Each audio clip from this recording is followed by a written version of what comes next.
Welcome to Martha Runs the World, a podcast with a new take on running, fitness, and all things health-oriented. I'm Martha Hughes, your host, and each week I present a new topic that is of interest to all runners. Welcome to episode 298 of Martha Runs the World.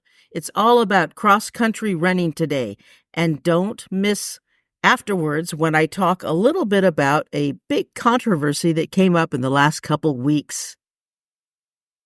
Chances are, if you ran in high school and you weren't a track runner, you ran cross-country.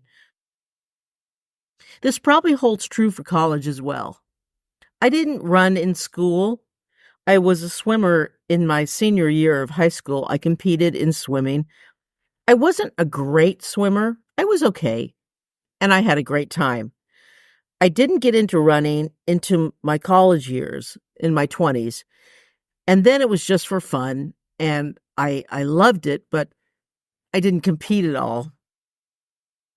There's a common debate if cross-country running is considered an actual sport. People who don't believe it's a sport will tell you, all you do is run. And people who do believe it's a sport will ask you, have you ever run for fun?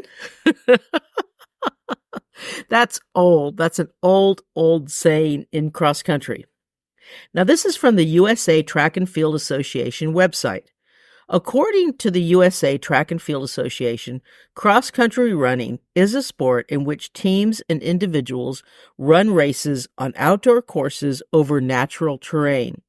Races should be run over courses confined, to the extent possible, to open country, fields, parks, golf courses, and grasslands. The traversing of paved roads should be kept to a minimum. Cross-country runners are referred to as harriers.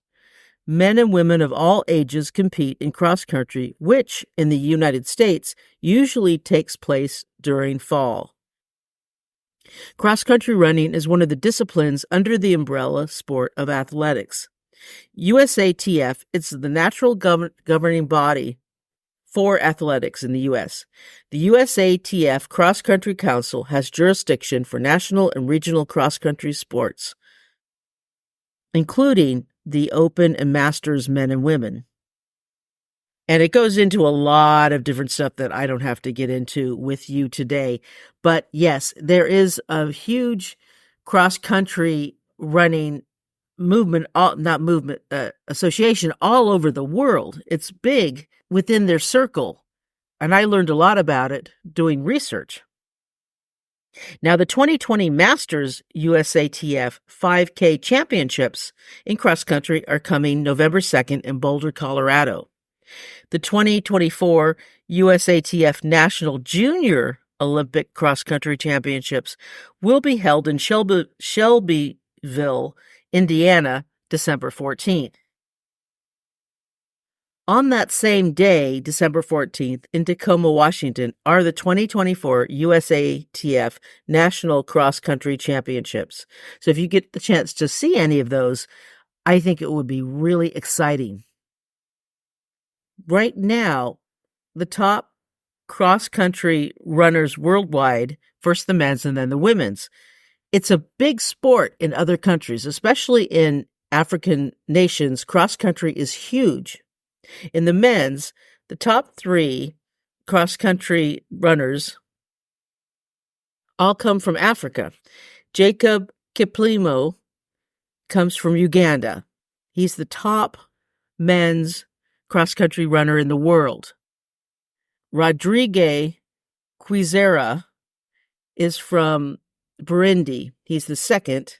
And Celestine Dikumana, and I'm sorry if I pronounced the name wrong, he's also from Burundi. He's the third top cross-country runner in the world.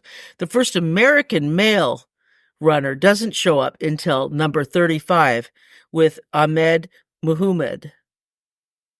35th is the American top runner in the world. So there's a lot of catching up to do with Americans in cross-country. And there's a couple reasons for that, and I'll get into that. The women's, Beatrice Chebet is the top, from Kenya, is the top women's cross-country runner in the world. Edina Jebitok is from Kenya as well. She's the second. Lakina Amabau is from Ethiopia, and she's the third. The first American female runner shows up number 9, Katie Izzo. American females are doing better than the males. Now, according to sevenlakesabc.com, cross country began in 1838 when Rugby College hosted the first ever crick run, it was called, and it's still popular today in England. And now, according to runnerspace.com, cross country was invented as a means to practice horse steeplechase in the off-season, a very popular sport at the time. Now, they still have steeplechase in the Olympics, although it's done on a track, so it's manufactured. I would rather, and I'll get into what I want to see in the Olympics, but steeplechase is the closest thing we have to cross-country running, but it's on a track, so it's kind of, it's sterile, so to speak. A few years later at Exeter College in Oxford expanded the idea of cross-country, and they decided to host a foot grind. This event took athletics over hedges, fences, and ditches throughout a 2-mile course. When William Vosburgh, an American water polo athlete, saw this new competition emerge, he decided to bring it to the U.S. And originally, the sport was simply a means of summer training for track and field athletes. However, in 1887, 9 years after Vosburgh introduced it to the U.S., cross-country evolved as a formal sport. It quickly became popular worldwide and was added to the Summer Olympic Games in 1912. However, only 10 years later, it was removed because runners were dropping out of the race due to the heat. Nowadays, the closest thing to the Olympics to cross-country is track and field. There isn't really a standard distance for cross-country. According to Seven Lakes ABC, distance varies for age groups and are decided by the race directors. Women compete in 6Ks, high school runners compete in 5Ks, and college men compete at 8 or 10Ks. It just really depends on what age it is, what bracket it is, and what the race director wants. Now, as the sport evolved, the course shifted from terrain with frequent turns, hills, and mud to relatively straight, flat, and grassy terrains. While many people don't consider cross-country to be a serious sport, it proves otherwise. Unlike basketball, volleyball, hockey, there are no breaks in this competition. Once the gun goes off, you finish until you cross the finish lines. Like trail running, like ultra running, like marathons. It's running. There's no breaks. Finally, because cross-country is a fairly simple concept, it's easy for anyone to do. You head outside, jump on a trail, and run until you can't anymore. I'm sure you understand why it's a serious sport and why it should be included in the Olympics. And I'll get to that in a minute. Cross-country was featured in 3 Summer Olympics, 1912, 1920, and 1924. There was one race held each Olympiad with the results for the 3 competitors for each nation to finish in this event also counted towards the cross-country team result.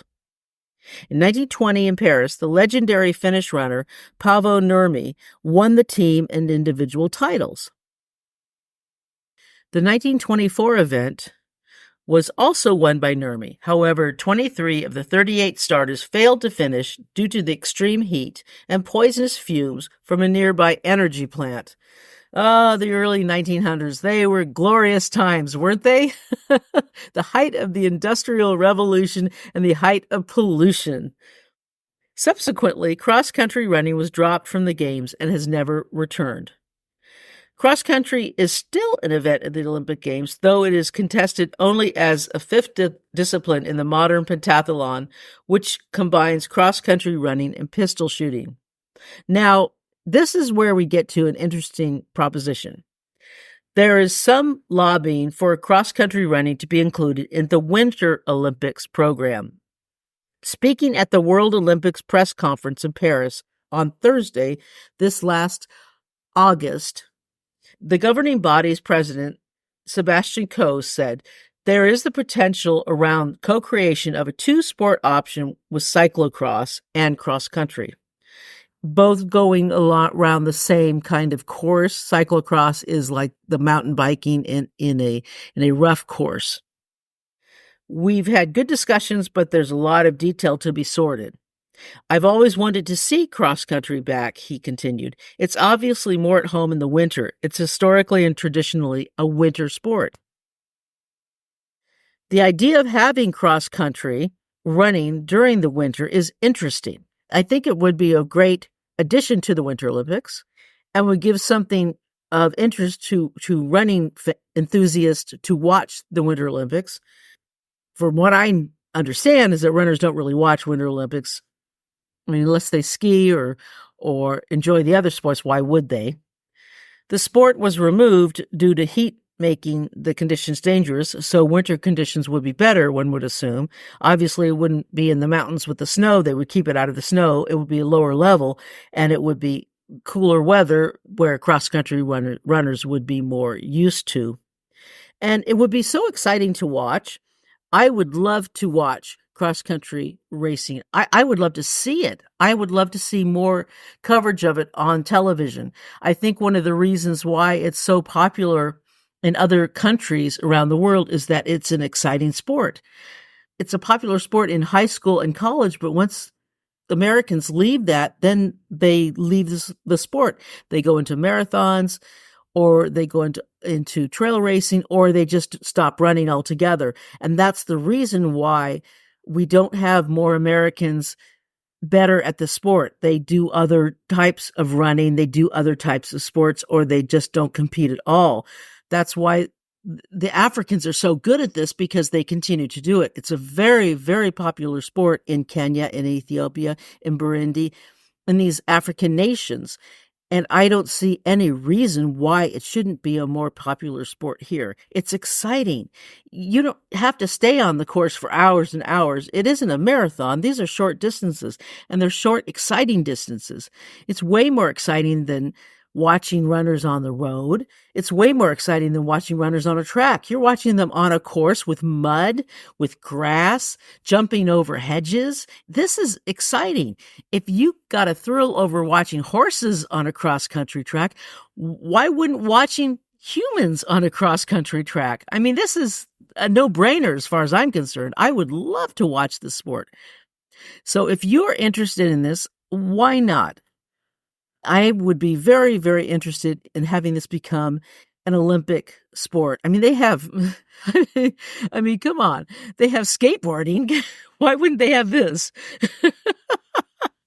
All right. So that is cross country, and it's hopefully it will become more popular as a sport that's not just popular in high school, that's not just a college sport, that is a sport that you can continue to do well into your master's ages. Because, yeah, running is running. Okay, now, let's switch subjects entirely. Let's turn this 180 degrees around to something that's not as pleasant, but maybe is just as muddy. So we're not getting out of the mud quite yet. There was a topic that came up a couple weeks ago, and by now, I'm sure you've heard of it. I'm sure you, unfortunately, got a little bit of news of it. I'm sure that most, if not all, of the running world knows of the calamity Camille Herron has made of her career, her running, her life. And let's be honest here. Let's be truly 100% honest here. She did it to herself. No one else is to blame. This is not a new wrinkle in her life. It has been building up for years. This is something that she has been doing for a very long time. She is well known for accusing rivals for cheating and denouncing those who disagree with her. She has gone so far as to block people for pointing out things that she didn't like, for disagreeing with her. So she cannot take criticism well, and she cannot take those who don't admire her, who don't worship her well. She does not like that. She went so far as to block ultra-running historian Davy Crockett because he corrected her on something that she made a mistake on. So, come on. This is not a person who is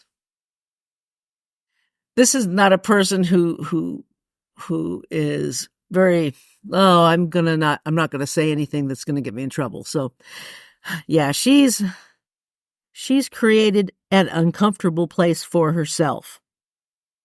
And just to give a brief synopsis, Herron has not just accused runners of being cheaters.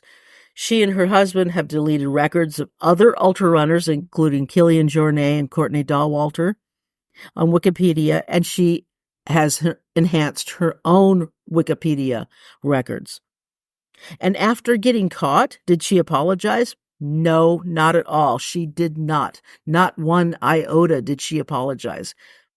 She came out with a statement saying how bad she felt, how horrible this was, how traumatic it was going through all this. And she didn't say she felt bad for what she did. She said she felt bad that she was going through all this awful things. So not only did she not apologize, she wanted the world to feel sorry for her. Poor, poor, poor Camille. Well, you made your bed, now lay in it. I'm sorry. If she had said, I feel so bad for what I did, okay, then I can give you sympathy. If you said, I'm sorry I did all this, I feel ashamed, all right, I'll give it to you. But no, nothing like that. She just said, I feel bad for what I'm going through. Well, you did it to yourself. So you're not even standing up and admitting what you did was wrong. I have a problem with that. I have a real problem with that. I have another problem, though, with those who are sticking up for her and saying, well, we should just forgive her. And we should just forgive her and invite her back into the fold and say everything's okay. No, not quite so fast. If she would have said, I'm sorry, I did this, I didn't mean to cause anyone harm, then perhaps. But she never admitted fault. She never admitted mistakes. She never admitted that anything she did was wrong. I'm not going to forgive someone and greet someone warmly if they won't admit that what they did was wrong. I'm not like that. If you can say, oh, that's okay, here's a cookie, here's a pat on the head, now run off, you're fine, then there's something wrong with that. And there's something wrong with you if you cannot realize what they did was wrong. If you cannot distinguish between good and evil, maybe not evil, but wrongness, right and wrong, then your moral meter is off. There's right and there's wrong. And what she did was wrong. And you have to distinguish between the two. Really, you have to in life. You really do. Paying for something at a counter and swiping something and taking it out of the store without paying for it, that's right and wrong. Erasing someone's record and enhancing your own is wrong. Accusing others of cheating is wrong. If you cannot see that these things are wrong, you need to adjust your moral meter. And until she admits what she did was wrong, I'm not ready to welcome her back into anything. Fortunately, her sponsors have dropped her, and this is a good thing. She needs some kind of payback for what she did. After the dust settles, she may release a real apology, but that hasn't happened yet. When Stein Rex broke Camille's record with her own 6-day world record, a mature adult would congratulate Stein. Camille didn't. She accused Stein of cheating and pacing, which was absolutely impossible since Stein had the whole thing filmed. It was recorded on videotape. Every moment of Stein's run, her race, was recorded on videotape. So there was no way that she could cheat, and it was ridiculous. And Stein said, she took my joy of victory and made me doubt if I did something wrong. Imagine being so petty and childish that you have to make someone feel bad because they beat you. Grow the bleep up. Grow up.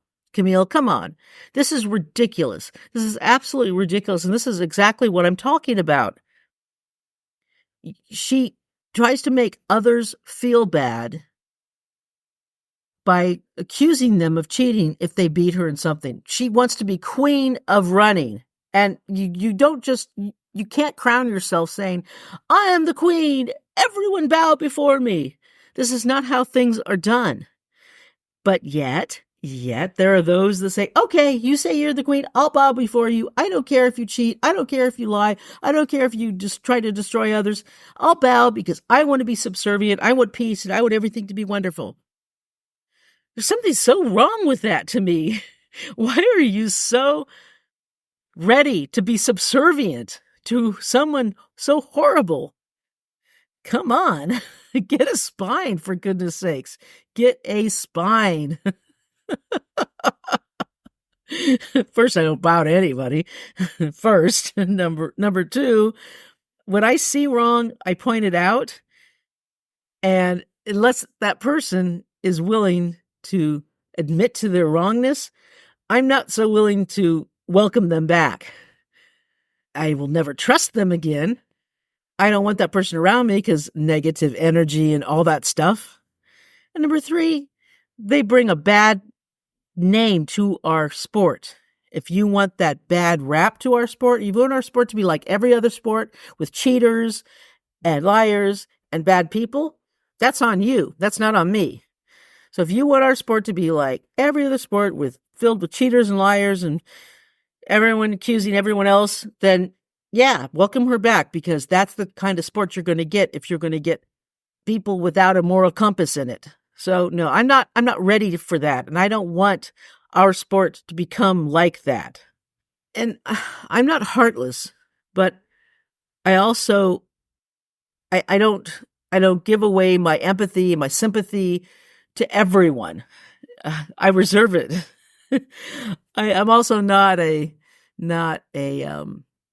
I'm also not a fool. So don't be foolish. Save your empathy, save your sympathy for those who really, really deserve it. Don't give it away freely. It's hard to get back what you give it away. All right, so that is it. And those are all my thoughts. I know, a real serious topic at the end there, but it had to be said. And I don't like going that deep and that heavy and that serious, but sometimes you have to. And there were some things that some others said that, well, I just didn't agree with. And I'm in taper mode too, so oh, taper is not fun, is it? No, it's not a fun time for runners. But I have a little bit less than 2 weeks till my race. Do I ever feel ready for a race? No. I never feel ready. I never feel like, okay, I'm 100% prepared. I'm 100% ready to go. I never feel that. I always feel underprepared. No matter how much I prepare, I always feel underprepared. And yes, I feel underprepared again, but I will do this and I will have my race. I've been getting some decent runs in. I've been working a lot, so I haven't really run as much as I wanted to. I did get a decent long run in last week, long-ish run, I should say. And I wanted to tell you my favorite song of last week, or this week, I should say, is a song by the Sheepdogs, which I got to see live last week play. Oh, they were so fun. It's a song called Nobody, and it's really, really fun. It's a fun song to run to. So I will put that link on the website, and I think you'll like it. It's a fun song. They're a great band, by the way. They're from Saskatoon, Saskatchewan. All right, so that is it. And that is everything. And I hope you have a wonderful, wonderful running week. The website is martharunstheworld.com. If you want to email me with your favorite song or with any comments, it is martharunstheworld@gmail.com. And until next week, let's tie up our shoelaces and go for a run.